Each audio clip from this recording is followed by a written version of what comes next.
Friends, हमने chapter 12 शुरू किया था, तो चलिए आज उसी को कंटिन्यू करते हैं। हमारा चैप्टर 12 था ध्वनि, साउंड। तो इसमें हमने कहाँ तक देखा था? ये 12.2 का 3 तक देख लिया था। आज हम आगे देखते हैं 12.2 का 4।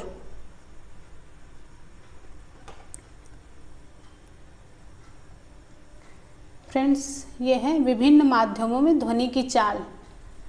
तो फ्रेंड्स, किसी माध्यम में ध्वनि कैसे चलती है? तो एक निश्चित चाल से संचरित होती है। जैसे किसी फटाके या तड़ित के गर्जन की ध्वनि प्रकाश की चमक दिखाई देने के कुछ देर बाद सुनाई देती है। इसलिए हम ये निष्कर्ष निकाल सकते हैं कि ध्वनि की चाल प्रकाश की चाल से क्या है? बहुत कम है। और ध्वनि की चाल उस माध्यम के गुणों पर निर्भर करती है जिसमें ये संचरित होती है। आप इस संबंध में मतलब इससे रिलेटेड और आगे के क्लासेस में पढ़ोगे, ठीक है। तो किसी माध्यम में ध्वनि की चाल माध्यम के ताप पर निर्भर करती है। ओके, किसी माध्यम में ध्वनि की चाल माध्यम के ताप पर निर्भर करती है। जब हम ठोस से गैसीय अवस्था की ओर जाते हैं तो ध्वनि की चाल कम होती जाती है। ओके, और किसी भी माध्यम में ताप बढ़ाने पर ध्वनि की चाल भी बढ़ती है। अब एग्जाम्पल के लिए देख लें तो वायु में ध्वनि की चाल 0 डिग्री सेंटीग्रेड पर 331 मीटर प्रति सेकंड होता है और 22 डिग्री सेंटीग्रेड पर 344 मीटर प्रति सेकंड होता है। ठीक है फ्रेंड्स, आगे हम ये एक टेबल देखेंगे जिसमें अलग अलग माध्यमों में एक विशेष ताप पर ध्वनि की चाल को दिखाया गया है। ठीक है फ्रेंड्स, इसको आपको याद रखने की ज़रूरत नहीं है। ठीक है, चलिए देखते हैं। तो यहाँ पर अवस्था, ठोस अवस्था, पदार्थ इधर दिया गया है और चाल मीटर प्रति सेकंड में। तो ठोस निकिल का कितना है? तो 6040। ओके, स्टील का 5960, लोहा 5950, पीतल 4700, कांच, फ्लिंट कांच मतलब 3980 मतलब 3980।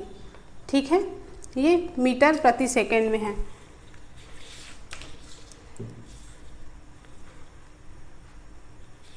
ये हो गया। अब हम द्रव में देखेंगे। ठोस में देख लिया, अब द्रव में देखेंगे। तो द्रव में जल मतलब समुद्री जल में 1531 होती है और आसुत जल में 1498, इथेनॉल में 1207, मेथेनॉल में 1103। गैसों में देखें अब तो हाइड्रोजन गैस में 1284, हीलियम में 965, वायु में 346। वायु मतलब मिश्रित जो हम वायु ग्रहण करते हैं उसमें। ऑक्सीजन में 316 और सल्फर डाइऑक्साइड में 213। तो हमने देखा कि जो माध्यम है ना, अलग अलग माध्यम है, उसमें ध्वनि की चाल अलग अलग है।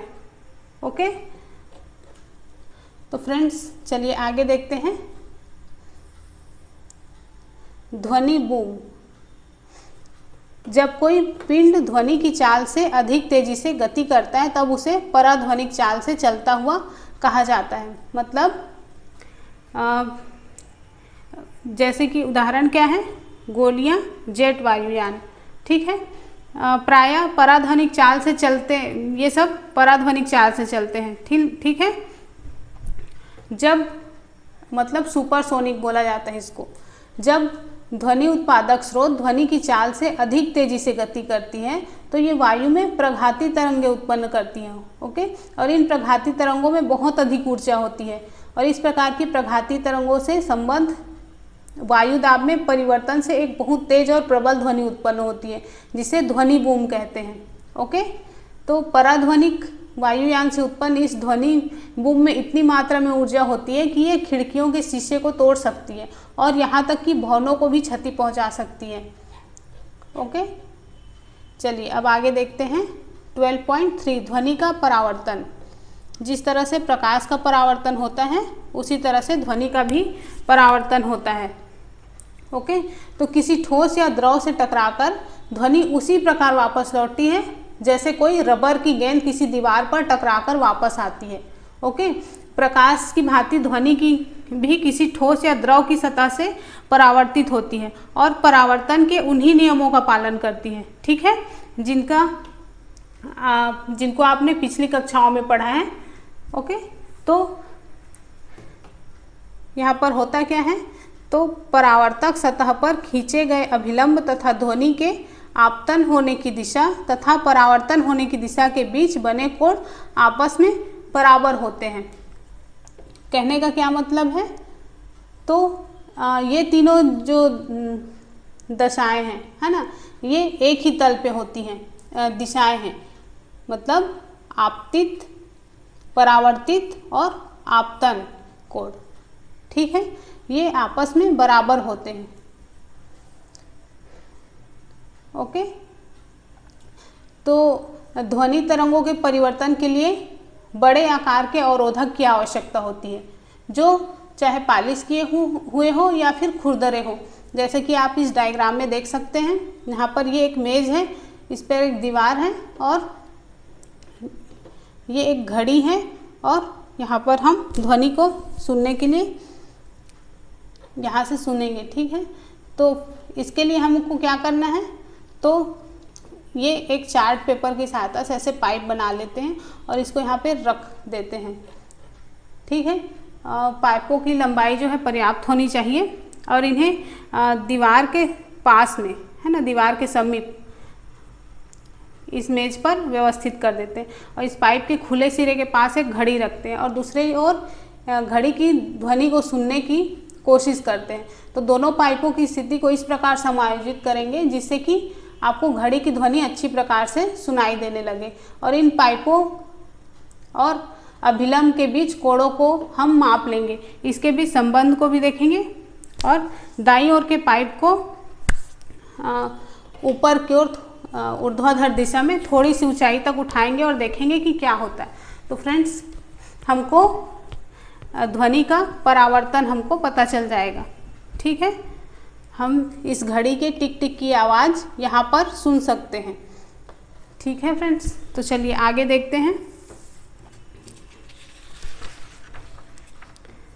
नेक्स्ट है 12.3 का 1 प्रतिध्वनि। प्रतिध्वनि को और क्या बोल सकते हैं हम, इको साउंड, ठीक है। तो फ्रेंड्स, किसी उचित परावर्तक वस्तु जैसे कि इमारत या पहाड़ के पास यदि आप जोर से चिल्लाएंगे या ताली बजाएंगे तो आपको कुछ समय बाद वही ध्वनि फिर से सुनाई देती है। आपको सुनाई देने वाली इस ध्वनि को ही प्रतिध्वनि या इको कहते हैं, ठीक है फ्रेंड्स। हमारे मस्तिष्क में ध्वनि की संवेदना लगभग 0.1 सेकेंड तक बनी रहती है, ओके। और स्पष्ट प्रतिध्वनि सुनने के लिए मूल ध्वनि तथा परावर्तित ध्वनि के बीच कम से कम 0.1 सेकेंड का समय अंतराल अवश्य होना चाहिए, ठीक है फ्रेंड्स। यदि हम किसी दिए हुए ताप जैसे कि 22 डिग्री सेंटीग्रेड पर ध्वनि की चाल 344 मीटर प्रति सेकेंड मान ले तो ध्वनि को अवरोधक तक जाने और परावर्तन के पश्चात वापस आने, मतलब श्रोता तक वापस आने में 0.1 सेकेंड का समय लगता है, ठीक है। इसलिए श्रोता से परावर्तक सतह तक जाने और वापस आने में ध्वनि द्वारा तय की गई कुल दूरी कम से कम 344 मीटर प्रति सेकेंड गुणित 0.1 सेकेंड बराबर 34.4 मीटर होनी चाहिए, ठीक है। तो इससे स्पष्ट प्रतिध्वनि सुनने के लिए अवरोधक की ध्वनि स्रोत से न्यूनतम दूरी ध्वनि द्वारा तय की गई कुल दूरी की आधी, मतलब 17.2 मीटर जरूर होनी चाहिए, ठीक है। यह दूरी वायु के ताप के साथ बदल जाती है क्योंकि ताप के साथ ध्वनि के वेग में भी परिवर्तन हो जाता है, ओके फ्रेंड्स। ध्वनि के बारंबार परिवर्तन के कारण हमें एक से अधिक प्रतिध्वनियाँ भी सुनाई दे सकती है, जैसे कि बादलों के गड़गड़ाहट की ध्वनि कई परावर्तक पृष्ठों से, जैसे बादलों और भूमि के बारंबार परावर्तन के फलस्वरूप उत्पन्न होती है। इसलिए हमको बादल एक बार गरजते हैं लेकिन हमको कुछ देर तक वो उसकी आवाज़ जो है सुनाई देती रहती है। ठीक है, चलिए अब आगे देखते हैं 12.3 का 2 अनुरणन। तो बारंबार परावर्तन जिसके कारण ध्वनि निर्बंध होता है अनुरणन कहलाता है। फ्रेंड्स, किसी बड़े हाल में उत्पन्न होने वाली ध्वनि दीवारों से बारंबार परावर्तन के कारण काफ़ी समय तक बनी रहती है, जब तक यह इतनी कम ना हो जाए कि ये सुनाई ही न पड़े, है ना। आप लोगों ने कभी सुना होगा, आप अगर कहीं बड़े हॉल में हो तो आवाज़ जो है गूंजती है, तो आवाज़ का गूंजना ही क्या कहलाता है, अनुरणन कहलाता है। ठीक है, तो किसी सभा भवन या बड़े हॉल में बहुत अधिक अनुरणन बहुत अवांछनीय होती है। अनुरणन को कम करने के लिए सभा भवन की छतों और दीवारों पर ध्वनि अवशोषक पदार्थ जैसे फाइबर बोर्ड, खुरदुरे प्लास्टर, पर्दे लगे होते हैं, और जो सीट होती हैं वहाँ पर उनमें ऐसे पदार्थों को चुनाव किया जाता है जिन जो ध्वनि के अवशोषण का गुण रखते हो, है ना। तो फ्रेंड्स, ये हुआ अनुरणन। चलिए हम एक प्रतिध्वनि पर एक उदाहरण देखते हैं। ठीक है,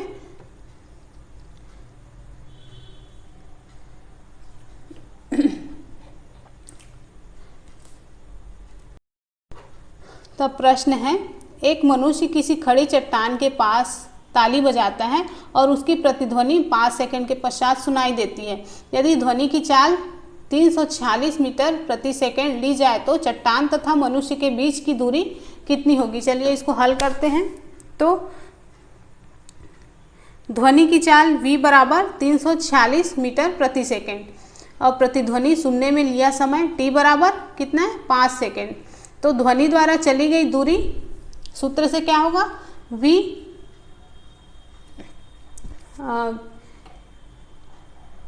और t इंटू टी होगा। ठीक है, तो इस पर मान रख देते हैं 346 मीटर प्रति सेकंड गुणित 5 सेकंड। तो यहाँ पर हमको कितना मिल जाएगा, 1730 मीटर। ठीक है, क्या मिला, 1730 मीटर। तो 5 सेकंड में ध्वनि ने चट्टान और मनुष्य के बीच की दुगनी दूरी तय की। ठीक है, इसलिए चट्टान और मनुष्य के बीच की दूरी कितनी होगी, दुगनी दूरी। अब इसको हम अगर दुगनी दूरी मतलब ऐसे हल करेंगे तो कितना होगा, 1730 मीटर बटे 2 बराबर 865 मीटर। तो ये हमको प्राप्त हो गया। ठीक है, चलिए अब आगे देखते हैं 12.3 का 3 ध्वनि के बहुल परिवर्तन के उपयोग। फ्रेंड्स, अब हम ध्वनि के जो परावर्तन है उसके उपयोग के बारे में जानेंगे। तो पहला क्या है, मेगाफोन। अब मेगाफोन या लाउड स्पीकर, हार्न, शहनाई या जो भी वाद्य यंत्र हैं सभी इस प्रकार बनाए जाते हैं कि ध्वनि सभी दिशाओं में फैले बिना केवल एक ही विशेष दिशा में ही जाती है। जैसा कि लाउड स्पीकर देखे हो आप, है ना, उसमें ध्वनि क्या है, सिर्फ एक ही दिशा में जाती है। ठीक है, और इन यंत्रों में एक नली को मतलब इसका जो आगे वाला खुला भाग होता है वो शंक्वाकार होता है। तो ये क्या करता है, तो ये स्रोत से जो उत्पन्न ध्वनि है तो उन ध्वनि तरंगों को बार बार परावर्तित करके श्रोताओं की ओर आगे की दिशा में भेज देता है। ठीक है, दूसरा देखते हैं स्टेथोस्कोप। फ्रेंड्स, ये एक चिकित्सा यंत्र है जो शरीर के अंदर मुख्यतः हृदय और फेफड़ों में उत्पन्न होने वाली ध्वनि को सुनने के काम आता है। स्टेथोस्कोप में रोगी के हृदय की धड़कन की ध्वनि बार बार परावर्तन के कारण डॉक्टर के कानों तक पहुंचती है। ठीक है, परावर्तन मतलब मान लो ये स्टेथोस्कोप की जो उसमें नली लगी होती है तो इसमें ऐसे ऐसे परावर्तन होता है। ठीक है, इस तरह से परावर्तित होते जाती हैं और डॉक्टर को सुनाई देती है ध्वनि। अब तीसरा क्या है, सम्मेलन कक्ष की वक्राकार छत। मान लो कोई कंसर्ट हॉल है ना, या कोई सम्मेलन कक्ष है या कोई सिनेमा हॉल है, उनकी छतें वक्राकार मतलब गोलाई लिए हुए बनाई जाती हैं, जिससे कि परावर्तन के पश्चात ध्वनि हॉल के सभी भागों में पहुंच जाए। ठीक है, कभी कभी वक्राकार ध्वनि के पट है ना, उनको मंच के पीछे रख दिया जाता है, जिससे कि ध्वनि पट से परावर्तन के पश्चात समान रूप से पूरे हॉल में फैल जाए। ठीक है, तो ये हुए ध्वनि के परावर्तन के उपयोग। चलिए अब देखते हैं 12.4 श्रव्यता का परिसर। फ्रेंड्स, हम सभी आवृत्ति की ध्वनियों को नहीं सुन सकते, मतलब सभी आवृत्ति की जो ध्वनियाँ हैं उसको हम नहीं सुन सकते। क्यों नहीं सुन सकते? क्योंकि मनुष्य में ध्वनि की श्रव्यता का परिसर लगभग 20 हर्ट्ज से 20,000 हर्ट्ज तक होता है। ठीक है, पर 5 वर्ष से कम आयु के बच्चे और कुछ जंतु जैसे कि कुत्ते 25 किलो हर्ट्ज तक की ध्वनि सुन सकते हैं। और जैसे जैसे व्यक्ति की आयु बढ़ती जाती है, उसके कान उच्च आवृत्तियों के लिए कम सुग्राही हो जाते हैं। ठीक है, कम सुग्राही होते जाते हैं। अब 20,000 हर्ट्ज से कम आवृत्ति की ध्वनियों को पराश्रव्य ध्वनि कहते हैं। ठीक है, क्या कहते हैं? पराश्रव्य ध्वनि। कितने को? 20 हर्ट्ज से कम आवृत्ति की ध्वनि को। और यदि हम अपश्रव्य ध्वनि को सुन पाते तो हम किसी, मान लो कोई लोलक है, उसके कंपनों को उसी प्रकार सुन पाते जैसे हम किसी मक्खी के पंखों के कंपनों को सुन पाते हैं, है ना। मक्खी पास में आती तो भिन्न की आवाज़ सुनाई देती, उसको हम सुन पाते हैं, है ना। तो फ्रेंड्स, कुत्ते 25 किलो हर्ट्ज तक की ध्वनि सुन सकते हैं। राइनोसेरस मतलब गैंडा, ये 5 हर्ट्ज, ठीक है, 5 हर्ट्ज की आवृत्ति की अपश्रव्य ध्वनि का उपयोग करके ये एक दूसरे से संपर्क स्थापित करते हैं। ओके। व्हेल और हाथी, ये भी अपश्रव्य ध्वनि परिसर की ध्वनियाँ उत्पन्न करते हैं। और ये देखा गया है कि कुछ जंतु भूकंप से पहले परेशान हो जाते हैं। क्यों?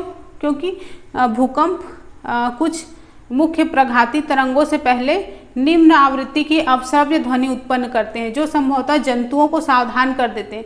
जो कुछ जंतु हैं वो उसको सुन पाते हैं इसलिए, और ठीक है, इसीलिए वो मतलब भूकंप या फिर कोई ऐसी घटना घटने वाली होती है तो उनको पहले से पता लग जाता है।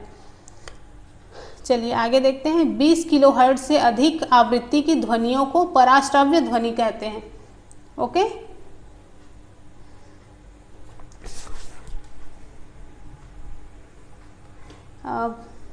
डॉल्फिन, चमगादड़, परपाइज, ये एक मछली है, परपाइज मछली, ये पराध्वनि उत्पन्न करते हैं। ठीक है, कौन कौन? डॉल्फिन, चमगादड़ और परपाइज।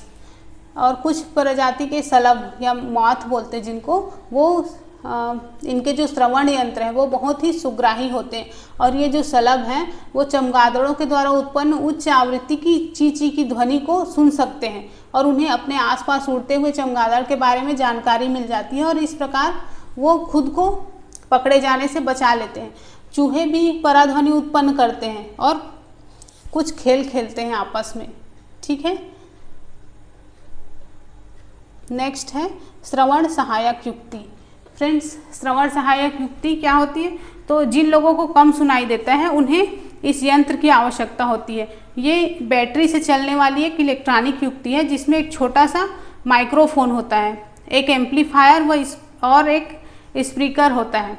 जब ध्वनि माइक्रोफोन पर पड़ती है तो वो ध्वनि तरंगों को विद्युत संकेतों में परिवर्तित कर देती है ना। जो ध्वनि तरंग है उसको विद्युत संकेतों में परिवर्तित कर देती है, और एम्पलीफायर इन विद्युत संकेतों को प्रवर्धित कर देता है, मतलब बढ़ा देता है।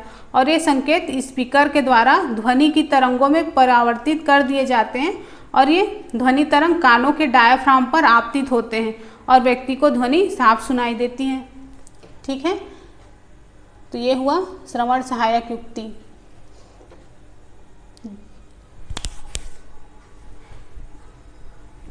नेक्स्ट है हमारा 12.5 पराध्वनि का उपयोग। पराध्वनियाँ उच्च आवृत्ति की तरंगे हैं, है ना, और पराध्वनियाँ अवरोधों की उपस्थिति में भी एक निश्चित पथ पर गमन कर सकती हैं। ठीक है, और इसका उपयोग उद्योग और चिकित्सा के क्षेत्र में किया जाता है। ठीक है, तो फ्रेंड्स ये पराध्वनियाँ एक इनका बहुत अधिक उपयोग है। चलिए जानते हैं उसके बारे में। तो पराध्वनियाँ प्रायः उन भागों को साफ करने में उपयोग की जाती हैं जिन तक पहुंचना कठिन होता है, जैसे कि कोई सर्पिलाकार नली, विषम आकार के पुर्जे, है ना, और इलेक्ट्रॉनिक अवयव आदि, इनको सफाई करने के लिए पराध्वनि का उपयोग किया जाता है। जिन वस्तुओं को साफ करना होता है उसे साफ करने वाले मार्जन विलयन में रखते हैं और इस विलयन में पराध्वनि तरंगे भेजी जाती हैं। फिर उच्च आवृत्ति के कारण धूल, चिकनाई और गंदगी के कण अलग होकर नीचे गिर जाते हैं और इस प्रकार वस्तु पूरी तरह से साफ हो जाती है। ठीक है, फिर एक और उपयोग क्या है, तो पराध्वनि का उपयोग धातु के ब्लॉकों, मतलब धातु के पिंड जो होते हैं उनमें दरारों और अन्य दोषों को पता लगाने के लिए किया जाता है। जैसे कि आप यहाँ पे चित्र में देख सकते हैं, तो ये धात्विक जो घटक हैं वो प्रायः बड़े बड़े भवनों, पुलों, मशीनों और वैज्ञानिक उपकरणों को बनाने के लिए उपयोग में लाया जाता है। और धातु के ब्लॉकों में बहुत सूक्ष्म दरार या छिद्र जो बाहर से दिखाई नहीं देते, पर ये भवन या पुल की संरचना की मजबूती को कम कर देते हैं, है ना। तो पराध्वनि तरंगे धातु के ब्लॉक से गुजारी जाती है। जैसे कि आप देख रहे हो, ये धातु का ब्लॉक है और यहाँ से पराध्वनि तरंगे गुजारी जा रही हैं। ठीक है, तो प्रेषित, ये जो प्रेषित हैं, ये तरंगों का पता लगाने के लिए संसूचकों का उपयोग किया जाता है। यहाँ पे इस साइड पे ये जो आप देख रहे हो ये संसूचक हैं। ठीक है, इनका उपयोग किया जाता है। यदि थोड़ा सा भी दोष होता है तो पराध्वनि तरंगे परावर्तित हो जाती हैं। जैसे यहाँ पर आप देख रहे हो, यहाँ पर दोष आपको दिखाई दे रहा है, तो इस ब्लॉक में या तो छोटा सा छिद्र होगा या कुछ भी खामी इसमें होगी, तो इसमें पराध्वनि तरंगे यहाँ से टकराकर वापस हो जाएंगी, मतलब परावर्तित हो जाएंगी, जो दोष की उपस्थिति को दर्शाती है और इससे पता लग जाता है कि उसमें कौन सा दोष है। ठीक है, तो फ्रेंड्स साधारण ध्वनि जिसकी तरंग दैर्घ्य बहुत अधिक होती है, तो ये दोष युक्त स्थान के कोणों से मुड़कर संसूचक तक पहुंच जाती हैं, इसलिए इस ध्वनि का उपयोग इस कार्य के लिए नहीं किया जाता। ओके, जो सामान्य ध्वनि है वो यहाँ से होकर इस संसूचक तक पहुँच जाएगी, पर ये पराध्वनि यहाँ से वापस मुड़ जाती है। ठीक है, अब इसका एक और उपयोग देखते हैं।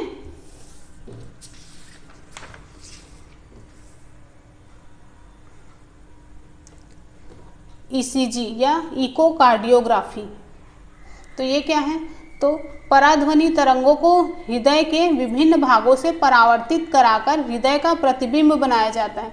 फ्रेंड्स, इकोकार्डियोग्राफी जो हार्ट के पेशेंट होते हैं या जिनको कोई भी परेशानी होती है तो डॉक्टर उनका ईसीजी करते हैं और ईसीजी में जो हृदय का प्रतिबिंब बनाया जाता है और इससे उसमें जो भी मतलब जो भी बीमारी होती है या फिर जो भी कमजोरी होती है, खामी होती है, उसको दूर किया जाता है। ठीक है, पता लगाकर, ये सिर्फ पता लगाने का एक तरीका है। अब नेक्स्ट देखते हैं अल्ट्रासोनोग्राफी। फ्रेंड्स, पराध्वनि संसूचक एक ऐसा यंत्र है जो पराध्वनि तरंगों का उपयोग करके मानव शरीर के आंतरिक अंगों का प्रतिबिंब प्राप्त करते हैं, है ना, प्रतिबिंब प्राप्त करने में काम लाया जाता है।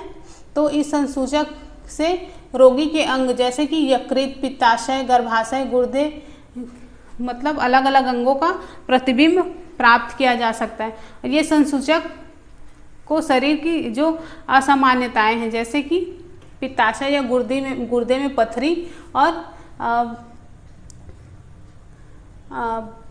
अलग अलग अंगों में ट्यूमर का पता लगाने के लिए सहायक होते हैं।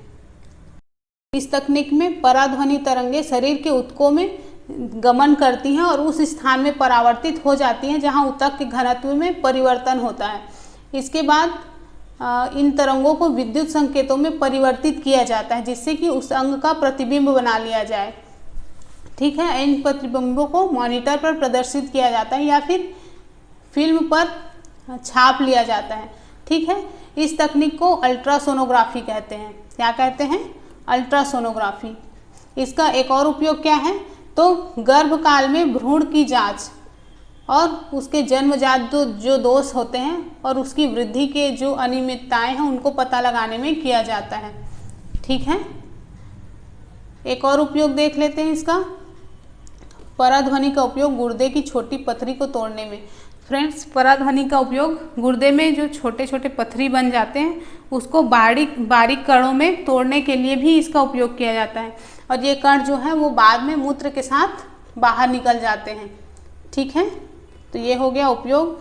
आगे देखते हैं 12.5 का 1 सोनार।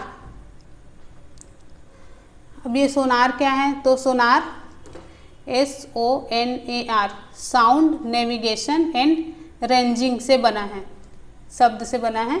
तो सोनार एक ऐसी युक्ति है जिसमें जल में स्थित पिंडों की दूरी, दिशा तथा चाल मापने के लिए पराध्वनि तरंगों का उपयोग किया जाता है। अब सोनार कार्य कैसे करता है, तो सोनार में एक प्रेषित और एक संसूचक होते हैं, और इसे किसी नाव या जहाज में कहाँ पर लगाया जाता है, तो नीचे भाग में, तली वाले भाग में लगाया जाता है। ठीक है, और जो प्रेषित है वो पराध्वनि तरंगे उत्पन्न और प्रेषित करता है, भेजता है, और ये तरंगे जल में चलती हैं और समुद्र तल के पिंड से टकराने के बाद परावर्तित होकर संसूचक द्वारा ग्रहण कर ली जाती हैं। ठीक है, संसूचक पराध्वनि तरंगों को विद्युत संकेतों में बदल देता है, जिनकी उचित दूरी से उसकी व्याख्या कर ली जाती है। ठीक है, मतलब उसकी गणना कर ली जाती है। जल में ध्वनि की चाल और पराध्वनि के प्रेषण और अभिग्रहण के समय अंतराल को ज्ञात करके उस पिंड की दूरी की गणना की जा सकती है, जिससे ध्वनि तरंग परावर्तित हुई। ठीक है, चलिए इसको हम समझ लेते हैं। मान लीजिए पराध्वनि संकेत के प्रेषण और अभिग्रहण का समय अंतराल t है और समुद्री जल में ध्वनि की चाल v है, तब सतह से पिंड की दूरी 2d होगी। तो 2d बराबर v इंटू टी। ठीक है, तो इस विधि से, इस जो सूत्र है इसका उपयोग करके प्रतिध्वनि का परास निकाल सकते हैं। ठीक है, और इसी को प्रतिध्वनि का परास कहते हैं। फ्रेंड्स, सोनार की तकनीक का उपयोग समुद्र की गहराई ज्ञात करने में, जल के अंदर स्थित चट्टानों, घाटियों, पनडुब्बियों, हिमशैल, डूबे हुए जहाज आदि की जानकारी प्राप्त करने के लिए किया जाता है। ठीक है, चलिए एक एग्जाम्पल देखते हैं कि कैसे गणना की जाती है, समुद्र तल से दूरी कैसे निकाली जाती है किसी भी वस्तु की। तो एक उदाहरण देखते हैं। एक जहाज पराध्वनि उत्सर्जित करता है जो समुद्र तल से परावर्तित होकर 3.42 सेकंड के पश्चात संसूचित की जाती है। मतलब यदि समुद्र जल में पराध्वनि की चाल कितनी है, ये 1531 मीटर प्रति सेकंड हो, तो समुद्र तल से जहाज की कितनी दूरी होगी। तो चलिए हल देखते हैं। प्रेषण तथा संसूचन के बीच लगा समय, मतलब t बराबर 3.42 सेकेंड। समुद्र जल में पराध्वनि की चाल, मतलब v बराबर 1531 मीटर प्रति सेकेंड। तो पराध्वनि द्वारा चली गई दूरी कितनी दी है, 2d।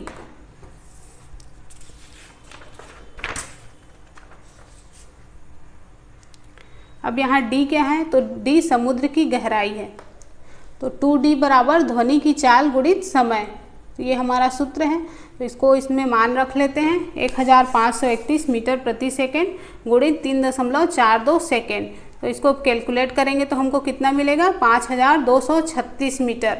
तो d बराबर कितना प्राप्त हो गया, यहाँ पर d बराबर 5236 मीटर बटे 2। तो इसे भी हल कर लेंगे तो हमको 2618 मीटर प्राप्त हो जाएगा। अतः जहाज से समुद्र तल की दूरी 2618 मीटर या फिर 2.62 किलोमीटर है। ओके, चलिए अब आगे देखते हैं 12.6 मानव कर्ण की संरचना। फ्रेंड्स, इससे पहले एक छोटा सा पॉइंट और देख लेते हैं। जैसा कि मैंने पहले बताया कि चमगादड़ अंधकार में भी अपने भोजन को खोजने के लिए उड़ते समय पराध्वनि तरंगे उत्सर्जित करते हैं और परावर्तन के बाद इसका संसूचन करता है। तो चमगादड़ द्वारा उत्पन्न उच्च तारत्व की पराध्वनि स्पंद अवरोधों या कीटों में परावर्तित होकर चमगादड़ के कानों तक पहुंचते हैं। इस परावर्तित स्पंदों की प्रकृति से चमगादड़ को पता चल जाता है कि अवरोध या कीट कहाँ पर है और यह किस प्रकार का है। ठीक है, जो परपॉइज मछलियाँ हैं वो भी अंधेरे में चलती हैं और भोजन की खोज में पराध्वनि का उपयोग करती हैं। ठीक है, चलिए अब देखते हैं मानव कर्ण की संरचना।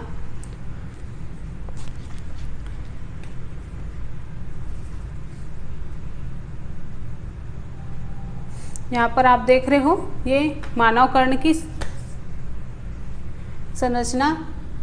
तो हम कैसे सुनते हैं, तो हम एक अति संवेदी, है ना, अति संवेदी युक्ति जिसे कि कान या कर्ण कहते हैं की सहायता से सुन पाते हैं। आप यहाँ पर डायग्राम देख रहे हैं। तो ये श्रवणीय आवृत्तियों द्वारा वायु में होने वाले दाब परिवर्तनों को विद्युत संकेतों में बदलता है। ठीक है, जो श्रवण तंत्रिका से होते हुए मस्तिष्क तक पहुँचते हैं और मानव के कान द्वारा सुनने की प्रक्रिया के बारे में हम आगे देखते हैं। तो ये हमारा क्या है, ये बाहरी कर्ण मतलब बाह्य कान या कर्ण पल्लव कहलाता है। ठीक है, ये बाहर से ध्वनि को एकत्रित करता है। अब एकत्रित ध्वनि श्रवण नलिका से, ये आप देख रहे हो, ये श्रवण नलिका से गुजरती है और श्रवण नलिका के सिरे पर एक पतली झिल्ली, यहाँ पर एक पतली झिल्ली होती है जिसे कर्णपटह या कर्णपटह झिल्ली कहते हैं। ठीक है, यहाँ पर फिर जब माध्यम के संपीड़न कर्णपटह तक पहुँचते हैं तो झिल्ली के बाहर की ओर लगने वाला दाब बढ़ जाता है और यह कर्णपटह को अंदर की ओर दबाता है। ठीक है, इसी प्रकार विरलन के पहुँचने पर कर्णपटह बाहर की ओर गति करता है। हर जगह विरलन और संपीड़न, ये दो वर्ड हम शुरू से पढ़ते आ रहे हैं, आप ध्यान रखिएगा। तो विरलन के पहुँचने पर कर्णपटह बाहर की ओर गति करता है।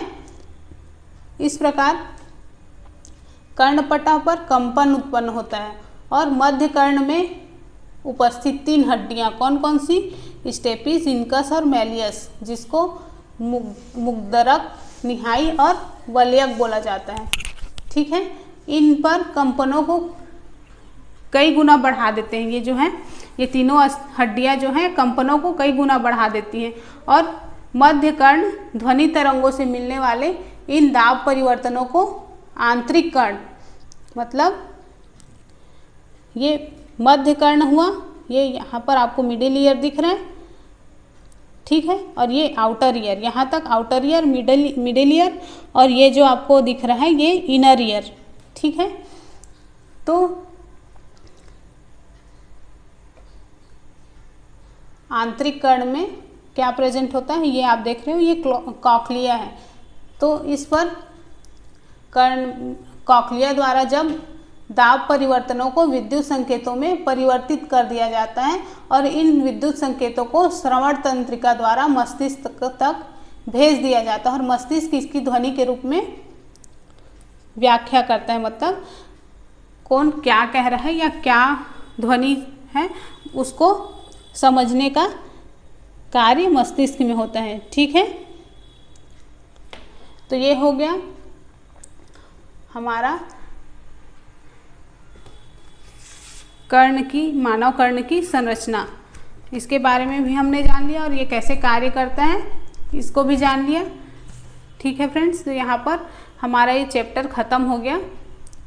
कल से हम चैप्टर 13 शुरू करेंगे। फ्रेंड्स, हमारे नए चैनल रूरल एकेडमी पर जाइए और करंट अफेयर्स से अपडेट रहिए। ठीक है फ्रेंड्स, अगर वीडियो पसंद आता है तो लाइक, शेयर और कमेंट किया कीजिए। ठीक है, तो मिलते हैं नेक्स्ट वीडियो में। Bye bye.